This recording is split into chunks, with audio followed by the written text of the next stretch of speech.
ბიზნეს მედია საქართველო. წარმოგიდგენთ. ექსპო ჯორჯიაში საქართველოს პრემიერ მინისტრი და ევროკავშირის ელჩი ენპარდის პროგრამის 4 წლიან შედეგებს შეაჯამებენ.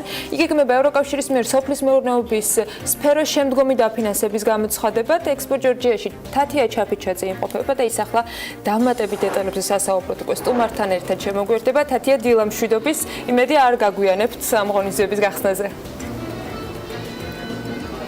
დილა მშვიდობის, ანა, მივესალმები ჩვენს მაყურებელს. დიახ, ამ წუთებში ექსპო ჯორჯიაში კონფერენცია სახელწოდებით სოფლად უკეთესი ცხოვრებისთვის იწყება, რომელსაც საქართველოს პრემიერ მინისტრი გიორგი კვირიკაშვილი და ასევე ევროკავშირის ელჩი საქართველოში იანუშ ჰერმანი ესწრებიან. ისინი ენპარდის არსებული ფაზების შედეგებს შეაჯამებენ და ასევე დღევანდელ შეხვედრაზე იგეგმება შემდგომი დაფინანსების გამოცხადებაც.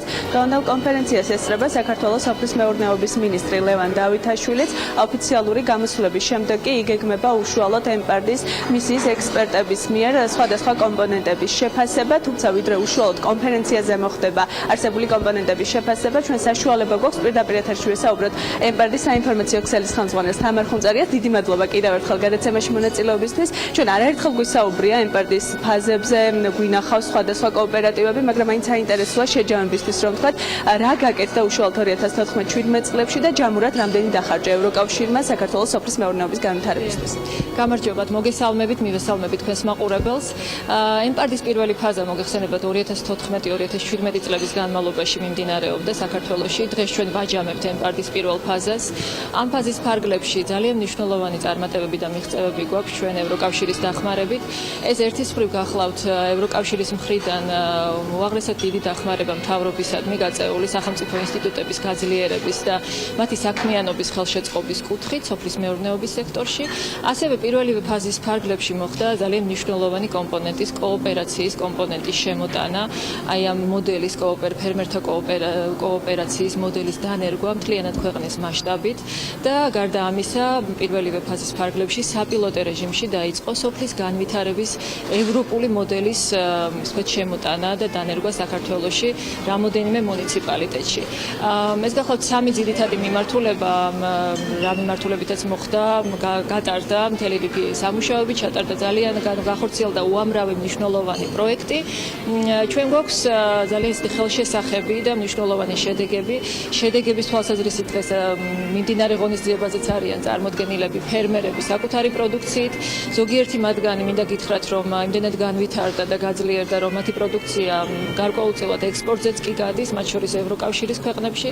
ასევე ჩვენ გვაქვს წარმოდგენილი დღეს სოფლის განვითარების მიმართულებით დაფინანსებული ინიციატივების ფოტოგამოფენა.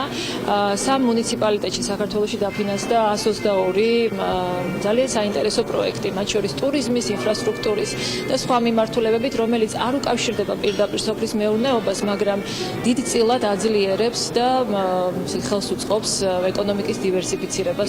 როგორია მეორე და მესამე ფაზის ასე ვთქვათ გეგმები, მეორე მიმდინარეობს უკვე, მესამის დაწყება იგეგმება, ამ შემთხვევაში რაც მიექცევა ყურადღება და ჯამურად ინვესტიცია რამდენი? დიახ, მეორე ფაზა დაიწყო გასულ წელს პარალელურ რეჟიმში პირველ ფაზასთან ერთად. იგი ამჟამად მიმდინარეობს. მესამე ფაზის დაფინანსება უკვე გადაწყვეტილია და დღევანდელ ღონისძიებაზე პრემიერ მინისტრი და ევროკავშირის ელჩი ოფიციალურად გამოაცხადებენ მესამე ფაზის დაწყებას. მესამე ფაზა გახლავთ ძალიან მასშტაბური ფაზა, ის არის ბიუჯეტიცაც საკმაოდ წარმომადგენლობითი 77.5 მილიონი ევროს ოდენობით არის წარმოდგენილი და ამ ფაზის ფარგლებში გარდა იმისა, რომ გაგრძელდება სოფლის მეურნეობის და სექტორის დაფინანსება და კოოპერაციის ხელშეწყობა, ფერმერთა დახმარება, ასევე ჩატარდება ძალიან მნიშვნელოვანი სამუშაოები იმისთვის, რომ ზოგადად გაძლიერდეს სოფელი, იმისთვის, რომ რეგიონები გახდნენ უფრო მეტად მიმზიდველი, როგორც ჩვენი მოქალაქეებისთვის, ასევე ტურისტებისთვის და საქართველოში ჩამოსვლელი ყველა ხალხისთვის.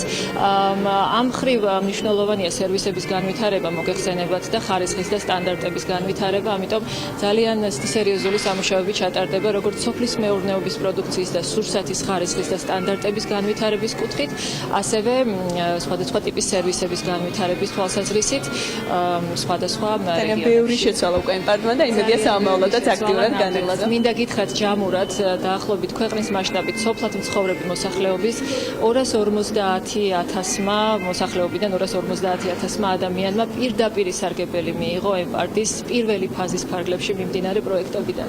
ეს არის საკმაოდ ეს რიცხვი და წარმატებებს გისურვებ. ჩვენც ესე ვფიქრობ, ძალიან დიდი გეგმები გვაქვს წინ, ასე რომ დიდი მადლობა ინტერესისთვის და ჩვენ ვაგრძელებთ მუშაობას. მადლობა, წარმატებებს გისურვებ. მე მაყურებელს ვეთქვით, რომ კონფერენცია ამ წუთებში ექსპო ჯორჯიაში მიმდინარეობს. აქ იგეგმება უშუალოდ ენპარდის კოოპერატივის ბენეფიციარების მონაწილეობაც მათი იმ ისტორიების გაზიარება ერთმანეთთან და ასევე მიმდინარეობს დეგუსტაცია და ფოტო გამოფენა. მადლობა თათია.